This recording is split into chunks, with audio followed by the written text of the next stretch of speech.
বর্তমানে বাংলাদেশের ১ টাকার কোনো মূল্য নাই। আর সৌদি আরবে ১ টাকা রুটি লাখো প্রবাসীর ক্ষুধামিটা টাকা। আসসালামু আলাইকুম ভিউয়ার, সবাই কেমন আছেন? আশা করি সবাই ভালো আছেন। আমি আলহামদুলিল্লাহ ভালো আছি। সকালবেলা ডিউটি আসার পরে সুপার মার্কেটে আসলাম। আমার দোকানের পাশেই একটা সুপার মার্কেট, ওইটার ভিতরে বেকারি আইটেম আছে। তো এখান থেকে প্রতিনিয়ত রুটি নিয়ে যাই, রুটি নিয়ে খাই সকালবেলা।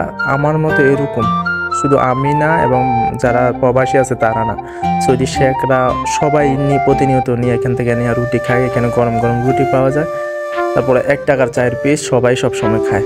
তো সুপার মার্কেটে আসলাম, সকালবেলা দেখলাম সব কিছু ভোরবেলা সব কিছু একদম সাজায় গুছায় রাখছে। তারা সকালবেলা দোকান খুলছে, মানে অন্যরকম একটা পরিবেশ দেখার মতো। ফল ফ্রুট ইত্যাদি, নারকেল, আপেল, কমলা ইত্যাদি যার যেটা প্রয়োজন সে এখান থেকে সবাই সব কিছু নিতে পারতেছে। এখানে রেট দেওয়া আছে প্রত্যেকটা জিনিসের ভিতরে।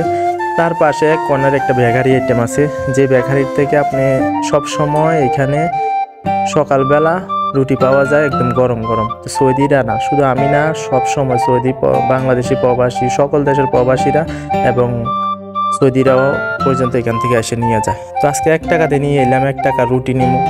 তো এই দেখেন, এই 1 টাকা বাংলাদেশের কোনো মূল্য নাই, অথচ এই 1 টাকা দিয়া সৌদি আরবে রুটি পাওয়া যায়। টাকার কি মূল্য! এই দেশে এখনও 50 পয়সা 100 পয়সা চলে। এই দেখেন, এই 1 টাকার এই রুটি, এটা নিলে সকালবেলা আমাদের নাস্তা হয়। এরকম এই 1 টাকা রুটি হাজারো প্রবাসী খেয়ে দিন পার করতেছে।